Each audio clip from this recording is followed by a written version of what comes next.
Halo semuanya, pada video ini kami kelompok 3 dari kelas B akan menjelaskan tentang sanitation for sterile clean room. Yang pertama, sanitasi. Sanitasi merupakan upaya menjaga kesehatan dengan cara memelihara dan melindungi kebersihan lingkungan. Penerapan sanitasi lingkungan dalam industri farmasi sangat penting untuk diterapkan, mengingat tujuan utama industri farmasi adalah untuk mengobati subjeknya. Kontaminasi pada produk farmasi akan berbahaya secara klinis dan dapat menyebabkan bahan aktif obat berubah menjadi kurang efektif atau tidak aktif secara kimia. Aspek-aspek penting dalam sanitasi lingkungan industri farmasi meliputi kebersihan fasilitas bangunan industri, penyediaan air bersih, penanganan limbah, penanganan vektor penyakit, dan kebersihan pegawai yang bersinggungan dengan produk.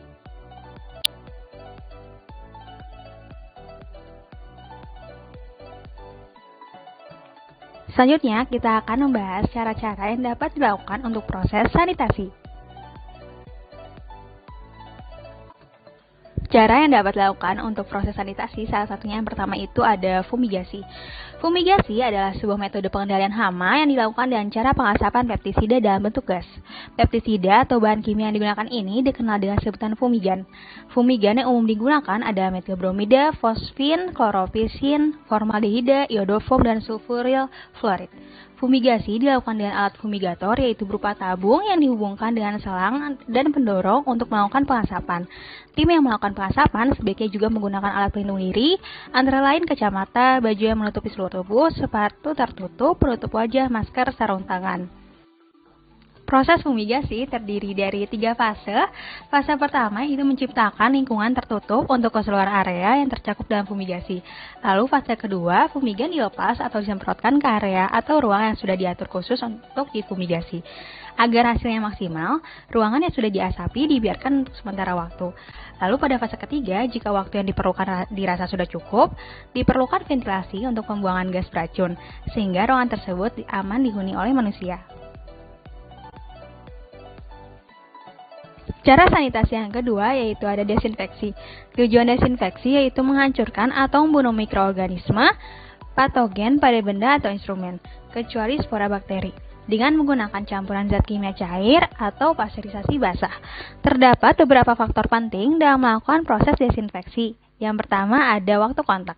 Semakin singkat waktu kontak mengakibatkan mekanisme kerja dari desinfektan tersebut belum terjadi, sehingga desinfektan tersebut tidak dapat bekerja secara maksimal untuk menurunkan jumlah biobardan pada instrumen yang digunakan. Selain itu, faktor penting yang kedua ada kadar desinfektan. Kadar desinfektan mempengaruhi kerja desinfektan.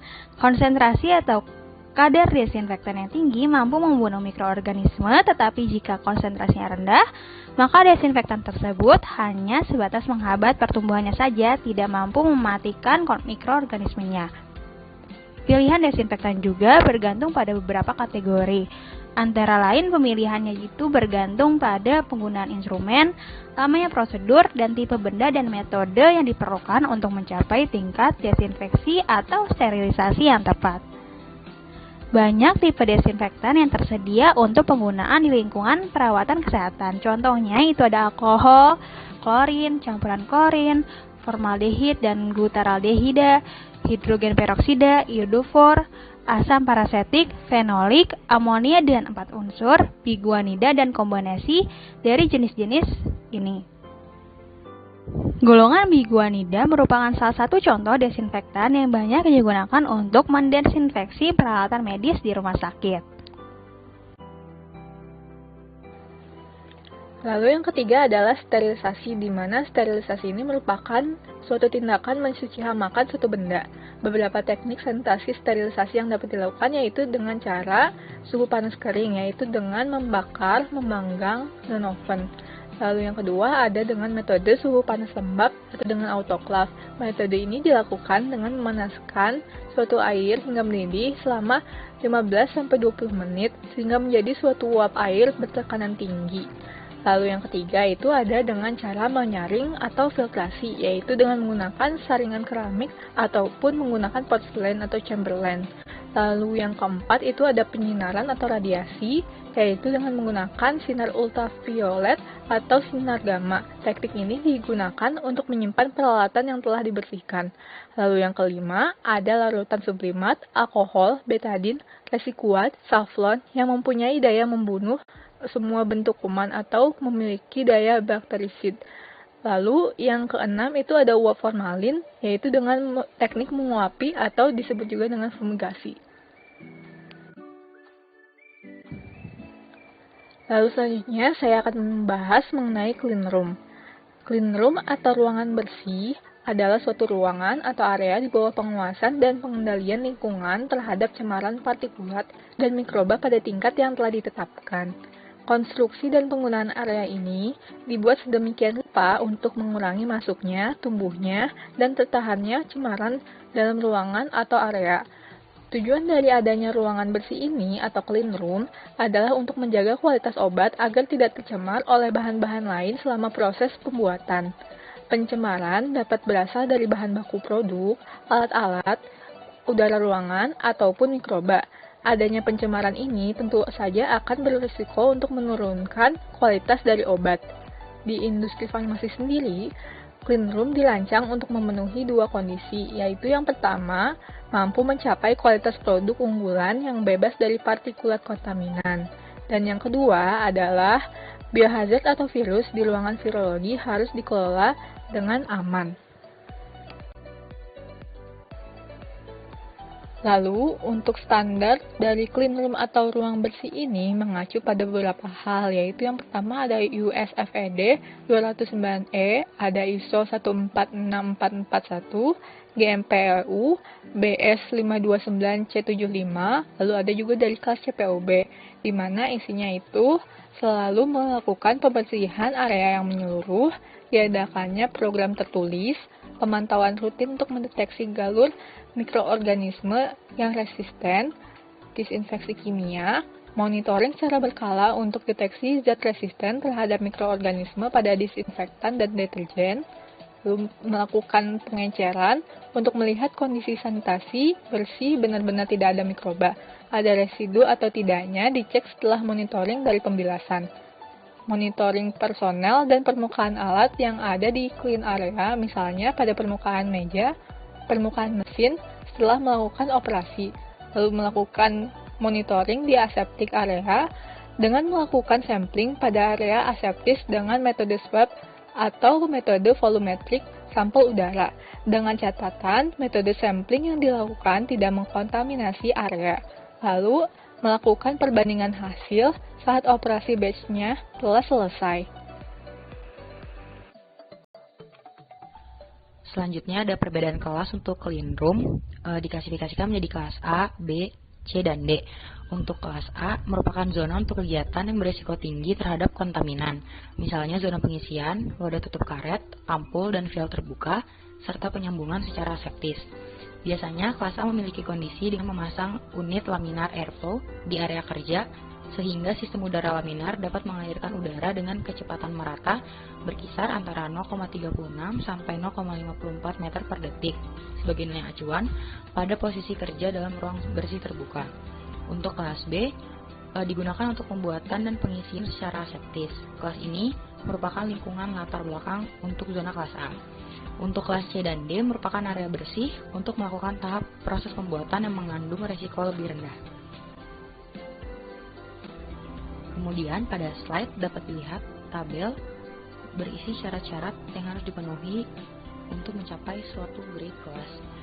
Untuk pengujian cemaran ini dilakukan pada dua suhu inkubasi, yaitu yang pertama 20 derajat Celcius sampai 25 derajat Celcius selama 7 hari pertama, dan yang kedua 30 derajat Celcius sampai 35 derajat Celcius untuk 7 hari berikutnya. Suhu inkubasi lain hendaklah berdasarkan data pendukung yang tervalidasi sebelum inkubasi diawali dan saat atau setelah pengawatan pada hari ke-7, wadah dibolak-balik agar larutan media dapat membasahi seluruh permukaan wadah. Pengamatan hendaklah dilakukan pada hari ke-8 atau setelah inkubasi pada suhu 20 derajat Celcius sampai 25 derajat Celcius sebelum inkubasi pada suhu 30 derajat Celcius sampai 35 derajat Celcius bila memungkinkan, dan setelah hari ke-14. hendaklah dilakukan kontrol negatif dan kontrol positif minimal menggunakan 1 bakteri dan 1 kapang. Media pertumbuhan yang dipakai hendaklah lulus Growth Promotion Test atau GPT dengan menggunakan 10-100 CFU mikroba gram positif, gram negatif, bakteri anaerob, kapang, dan ragi, seperti Bacillus subtilis atau Clostridium sporogenes, atau Staphylococcus aureus, Pseudomonas aeruginosa, Candida albicans, dan Aspergillus niger. Untuk pemilihan media, hendaklah juga mempertimbangkan kemampuannya menumbuhkan mikroorganisme lingkungan apabila ada riwayat penemuan kontaminasi lingkungan.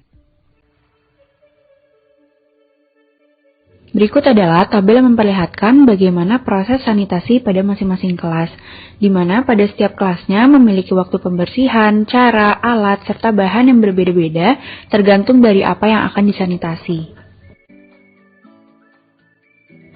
Alat dan bahan yang digunakan pada prosedur pembersihan dan sanitasi area steril adalah sebagai berikut. Untuk alatnya terdiri dari alat penghisap debu, lap khusus untuk ruang steril, lap, sikat, garukan air, spons, kain pel, dan alat fumigasi.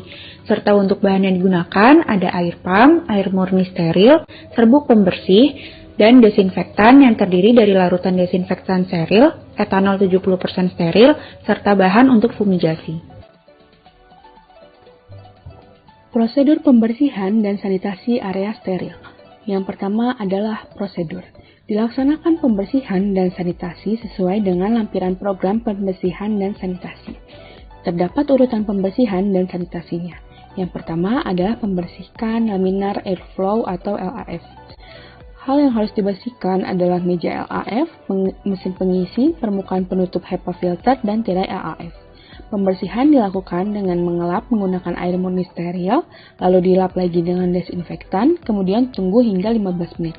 Setelah itu semprotkan etanol dengan konsentrasi 70%, lalu usap kembali dengan lap. Yang kedua adalah kaca jendela, pintu, meja yang masing-masing dilap menurut urutan. Lakukan pengelapan dengan larutan desinfektan, lalu tunggu 15 menit. Kemudian lap kembali dengan air murni steril. Lalu yang ketiga adalah timbangan. Pembersihan dilakukan dengan cara mengelap menggunakan larutan desinfektan, kemudian tunggu 15 menit. Setelah itu lap kembali dengan air murni steril dan etanol konsentrasi 70%.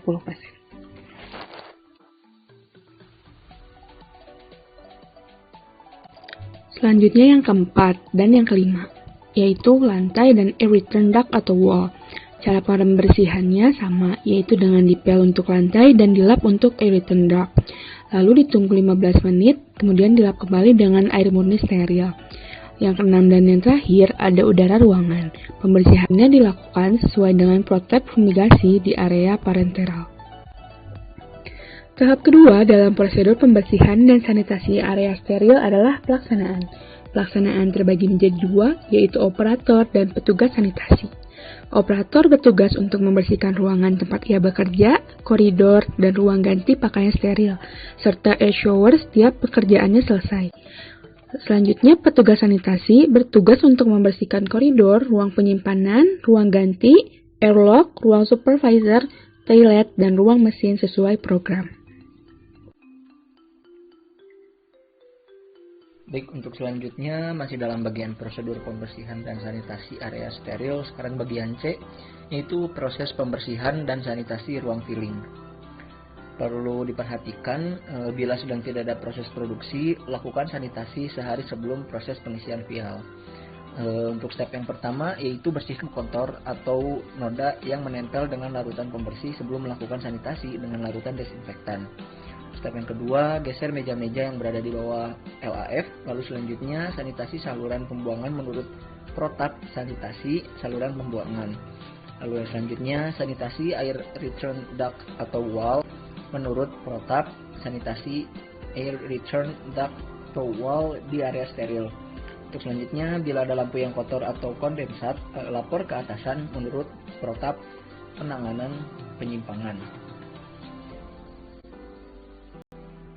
Lalu poin selanjutnya yaitu poin D, ada pelaporan. Yang pertama, segera setelah sanitasi, isi daftar periksa sanitasi dan serahkan yaitu ada kepada supervisor setiap hari dan juga kepada manajer produksi setiap bulan.